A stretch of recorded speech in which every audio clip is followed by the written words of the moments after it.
Sexual and gender-based violence is a topic that, while some are always spotlighting, still isn't being discussed enough. Everyday men, women, girls, boys, and babies are sexually abused. And unfortunately, only a small percentage of cases are brought to the forefront. And in the case of the men or the male child, the percentage is even lower. So whilst it's sometimes hard to know that someone is being abused, we can still do more to prevent some of these cases.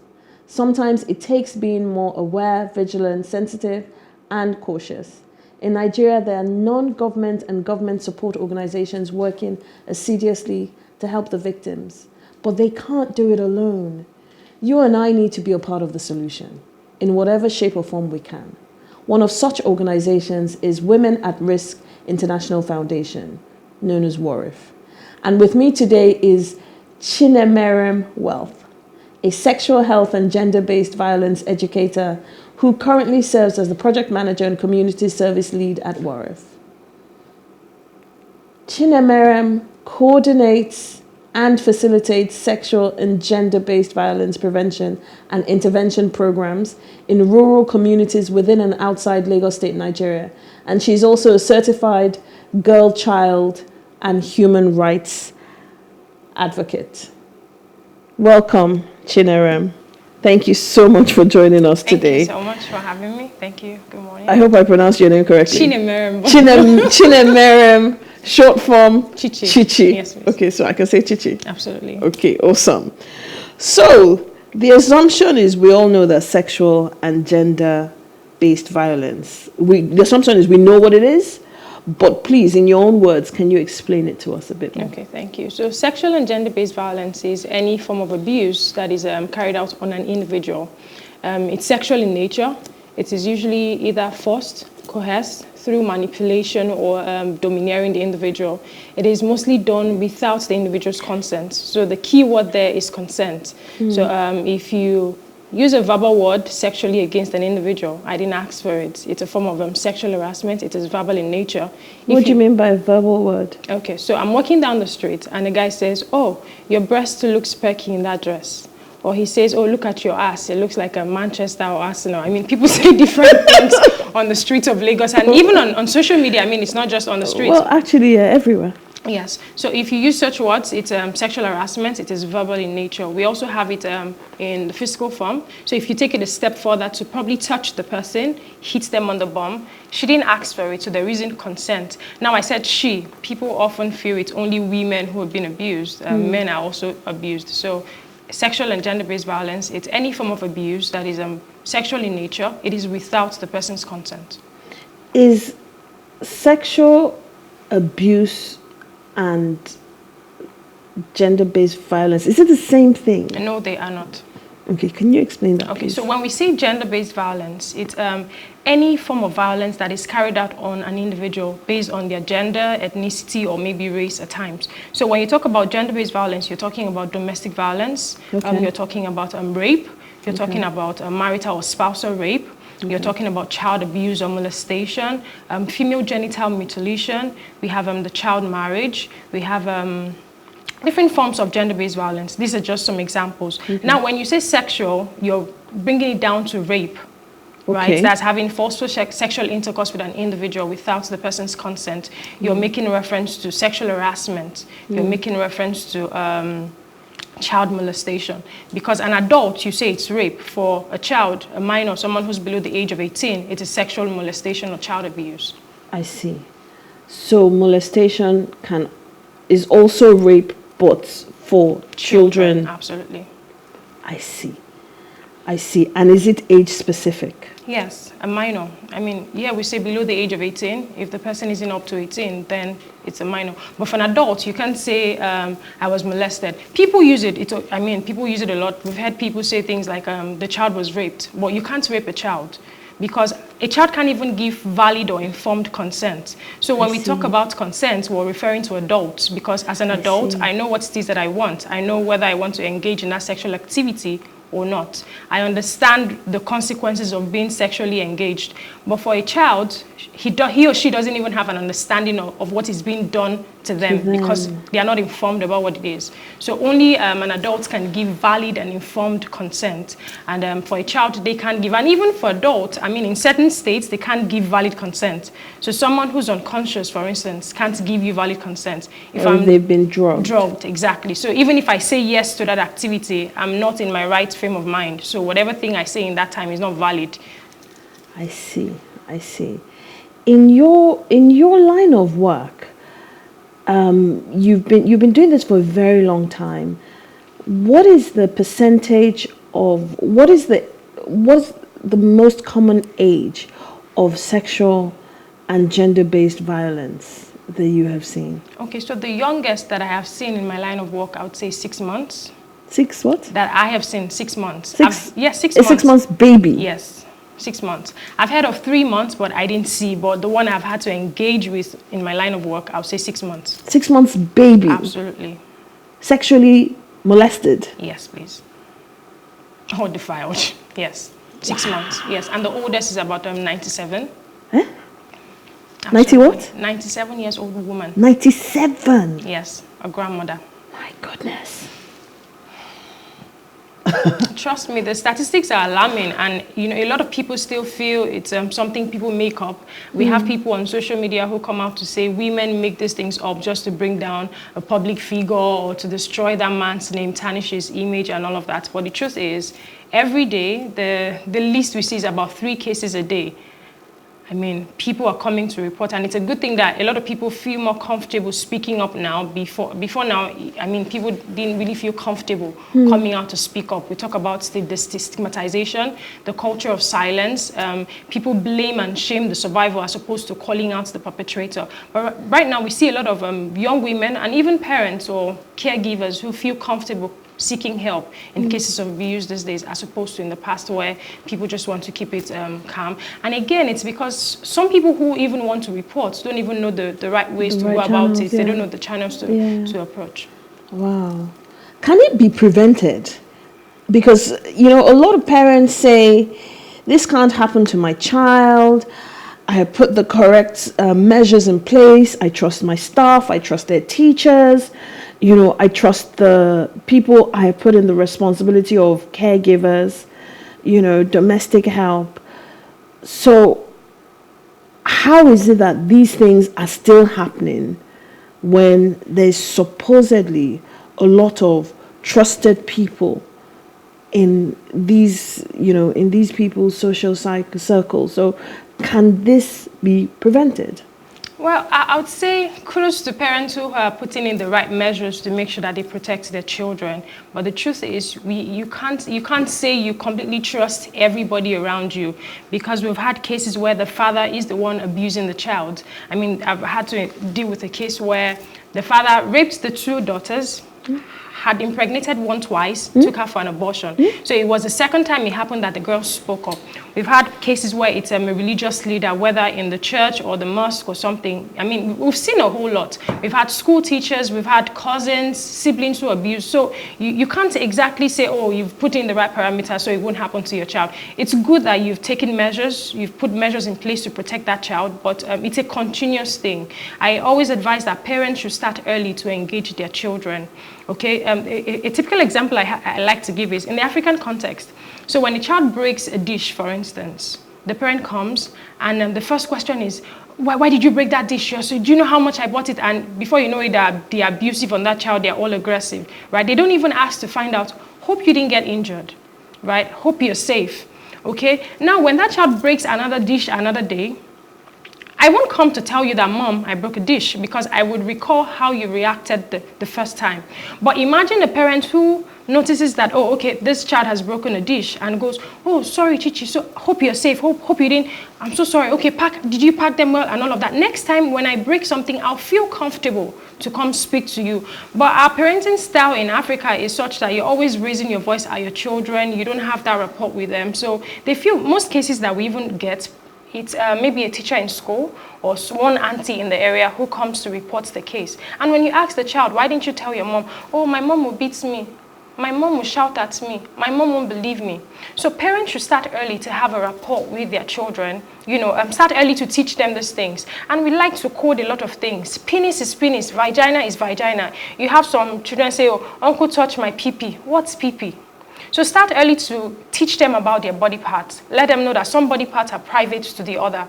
Understand that uncle, whoever, no matter how close that relative is to the family, they don't have any right to touch you in a particular part of your body. And when it happens, know that I'm your mother, know that you can trust me, know that I'm your father, you can tell me anything. But if I have that mindset that my mom would always yell at me or she would always beat me, she won't be the first go-to person. Okay, so for parents, yes, it's good if you already have that measures in place to make sure that they are not abused. But try as much as possible to have that continuous fellowship with your child. Engage them, ask questions. Talk about their body parts. Let them know that at some point you would admire a boy. At some point you would look at a girl and see that a girl is beautiful in your class. Okay? These are what you should do, or these are the things that you should do about them, or you should come to me and let me know how I can help you with these feelings or when your hormones begin to change. But in this part of the world, we don't want to talk about sex.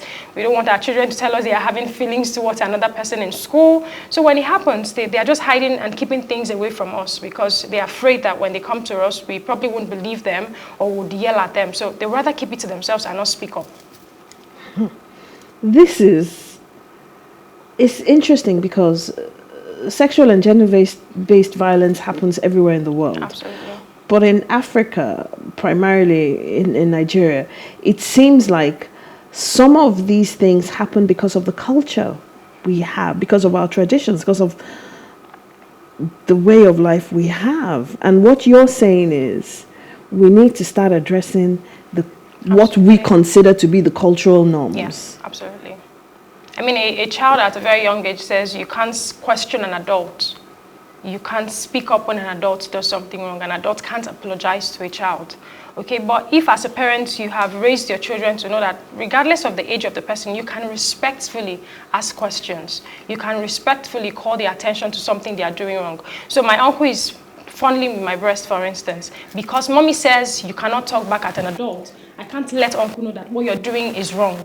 And I'm not comfortable enough to go report uncle to mommy because mommy sees uncle as that reverend individual at home that is all perfect, can't do no wrong. We've had cases where we tell, and God forbid, it's not possible. Do you know who he is? He's a leader in our church. He does this. He helps widows. He helps the poor. And you come to say, even right there after the child has reported maybe through another trusted adult, and you invite the parent over for a conversation. You see the parents blindly defending this person because they feel it's not possible that my pastor in my church would abuse, or my imam that takes care of those children in the Islamic school would do this. But the truth is, strangers are not the people. From our statistics, people who are known to the survivors are mostly the abusers, are mostly the perpetrators. Uncles, aunties, school teachers, fathers, religious leaders. So it's not that random stranger on the streets who grabs you when you're walking in one lonely street late at night. No, it's usually people known to the family.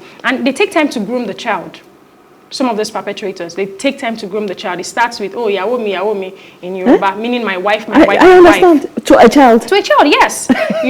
They come visiting and the next thing they want the child to sit on their thighs and all of that. And, the child gets comfortable. Then that young girl who mommy has never looked at to say, oh, do you know you're so beautiful? Uncle is the first person telling her she's beautiful.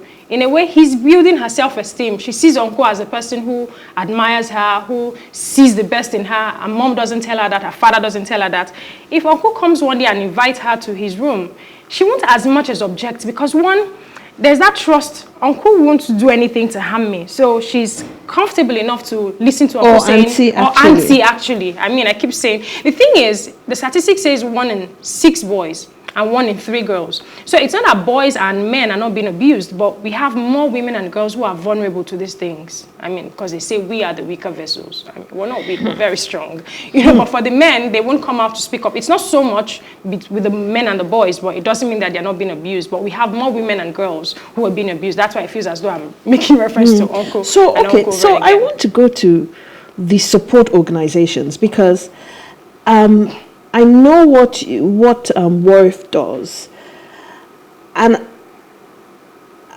I wonder, are there enough organizations? I know you had mentioned to me that the government does help. Can you tell me how the government helps? And can you tell me if there are many more organizations actually, trying to help these victims? Well, kudos to Lagos State. They have done so much with regards to domestic violence, sexual and gender-based violence. The Lagos State Domestic and Sexual Violence Response Team, that's the DSVRT, they do so much around domestic violence, rape, child abuse, and all of that. And setting up the sexual offense court was also a good step. There's a sexual offense court? Yes, a special offense court where they handle cases of sexual and gender-based violence and all. So it's a good step in the right direction, but the truth is there's still a lot of work to be done. We still have a lot of work to do in the space. I mean, in Nigeria, I think we have about, I know we have about 30 sexual assault referral centers in 17 states in Nigeria. 30 sexual assault referral centers. So sexual assault referral centers are like a referral place where you can refer cases of sexual and gender-based violence to. So the way you can send someone who's sick to a hospital. Sexual violence, sexual assault referral centers are places where survivors of rape and sexual and gender-based violence are being treated. There they get to see medical doctors who check them medically, maybe run tests to find out if they've been affected by the perpetrator or if they are pregnant from the situation of abuse. Well, you're saying there are 30 of them? There are 30 of them. Only in 17 states in Nigeria. And there are 30, how many states? We have over 36. The last time I checked, I think we're probably more so, right now. So just over half the number of states we Yes. have, and there are 30. Yes. And in Lagos alone, we have how many people? Let's not even start with the people. Let's look at the local government areas that we have. So in Lagos State, we have the DSBRT, we have some other centers. I think we have Mirabel and some other sexual assault referral centers. But the truth is, we have over 20 local government areas in Lagos State. I think over 21 in Lagos State, local government areas. And I mean, these cases are usually perpetrated in rural areas, rural communities. We're talking about Alimosho, Ikorodu, Ifakojaye, Abulegba. No, but if you say that they're usually perpetrated in those rural areas, the people that live in Ikoyi, VI, and Lekki will think it doesn't happen. No, it does. It happens in the urban areas as well, but it's more. I say it's more there because now we have like the market woman. She's out. The woman in that rural community. She's a market woman in one local market. She's out during the day. We have some street young boys who don't have anything they are doing. They are not in school. They don't have a job, and they are just there hanging around. We have that Mama Bisi's daughter who is not in school yet. Mama Bisi is in the market selling pepper or something. She's vulnerable to those boys on the street because they are not working. They don't have anywhere to go. In the Ikoyi, yes, it happens. I'm not saying that it's not happening in Ikoyi, but it's not as much as the rural communities. From our data, from the statistics that we have seen, it's usually from the rural communities because, I mean, Ikoyi, that's why I would have in such places, it's usually the school teacher, the school bus driver, maybe the gatesman because the father is at work, the mother is also at work, so the child goes to school. So if it's not the school teacher, it's maybe the school bus driver. That's or the security perpetrator. Yes, the perpetrator of the abuse, yes. So it's maybe the security person at home because Or the domestic help. Or the domestic help. Or in the cases of guys, the nanny. The nanny. I mean, I've had male friends who say their first sexual experience was by a maid in their house or a cousin who came from the village for Christmas holiday and all. So, not enough support. Not enough. There's still a lot to be done. I mean, how can we help? Well, as an individual, I think you can start by lending your voice, and you can't lend your voice until you understand what it is you're speaking about. So I tell people that social media is everybody's friend. If you go on Google, you can read up about everything you want to learn about. There are free courses you can take. So you can go online, read up what's even sexual and gender-based violence, what is rape, who's a minor, who's an adult, who's affected, what are the sexual statistics? Harassment? What is sexual harassment? Because yesterday you said to me, if a man says to a woman, you look sexy today, that's sexual harassment. That's sexual harassment. And my question to you was, are we not being a bit too politically correct there? No. I mean, you can admire what I'm wearing without sexualizing me as an individual. So I can tell you that you look beautiful in that dress, that is saying. But if I start saying you look sexy in that dress, the word sexy is the problem. Means that there's an ulterior motive. Why sexy? Why not beautiful? Why not you look responsible in that dress? So a lot of things a lot of things we tolerate in our society. I mean, there are various harassments that we tolerate. I mean, that conductor who's raising his voice at you, or that woman who's raising her voice at the conductor, that's a form of harassment. You can make your point known to an individual without necessarily raising your voice. So when we say abuse, is anything that makes another person feel less of who they really are. Anything that feel uncomfortable. I've heard instances of people in the bus, and say a woman is sat beside a man in the bus. The man is fondling the woman, but she can't do anything because she's in a cramped bus, and the bus is in motion. And that seems to happen a lot. Yes, it does. And you know something about that is we have people who won't even believe the woman. You'll be shocked that a good number of people in that bus or on that bus, including women, would start shouting at that woman, start yelling at her, say something like, I mean, this bus is already cramped. So why do you think, why would you say the man is touching you? Maybe it's the gallop, maybe something happened, maybe they push the man from the behind. But I'm the woman who's been touched. I know that this person standing behind me is harassing me by, using his groins or something to rest on me. And so what do we do in these situations? How do we begin to change the narrative? Because it is frustrating to hear all these things and feel like we can't really make a difference. We can. We all can. Start first by learning, knowing what it is. Understand that you have a voice and you can use it. The truth is, if we allow everybody to shut us up, if you feel, because people won't believe me or they will shut me up, then the cycle continues. So if one person can break the silence, if I come up and say my story and say me too, and people look at me and say, oh, Chinemerem, really, you've been abused? If she can talk about it, then I can talk about my story. But if we allow people to hush us up, then the cycle continues. You saying your truth helps another young woman or young man to speak up. I mean, now we have men. Recently, the Lagos State Domestic and Sexual Violence Response Team published some statistics, and over 80 men in Lagos State in the past 6 months says they've been abused by their wives. Toxic masculinity. I think I remember seeing that, and there were mixed emotions, there were mixed feelings. I think a lot of people seem to laugh at the men who said that their wives have abused them. So how are the men going to talk when our society is? It goes back to this thing you're saying about culture. How does that man actually have the strength to actually say something? You have to, and it goes from the family, how we are socialized as individual. You're giving birth to, and at home when you cry as a child, they tell you, don't cry, you're a man, you're a boy, don't cry, keep quiet. And that child grows up to conceal his emotion. He's on campus, he's going through stuff, he's going through things, and he can't own up to come out and tell even his male friends, that guy, I'm not finding this course easy and all of that. He conceals it. I have to man up, because as a child, I was told that I'm not supposed to cry as a baby. For women, we're more expressive. I can cry when I'm unhappy. I'm going through maybe my menstrual cycle. I'm having emotions running. I can let people know this is how I'm feeling. But for the men, they don't find it easy, and it's not something they learned as adults. It started as babies, as being that little child, that little boy who the mom says you can't cry. The father says, no, you have to be strong. You're a man. There's nothing wrong with showing emotion as a man. There's nothing wrong crying as a man. Jesus wept. True. So there's nothing wrong with crying, but it's just the way we've been socialized, that a man can't express how he feels. He would look like a weakling if he says he's been beaten by his wife. Speak up. Someday you're just going to die. We always never have enough time.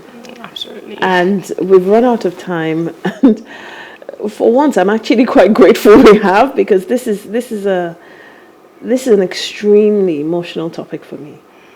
And what I want to know just before we round up is, what can we, the viewers, we at home, what can we begin to do differently today to make a difference? There are not enough organizations.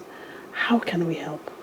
So in your space as an individual, you want to start first by educating that young girl in your space, that little girl that you have around you. Let her know that it's okay to speak up. Talk to that young boy. Let him know that it's okay to express however it is he's feeling.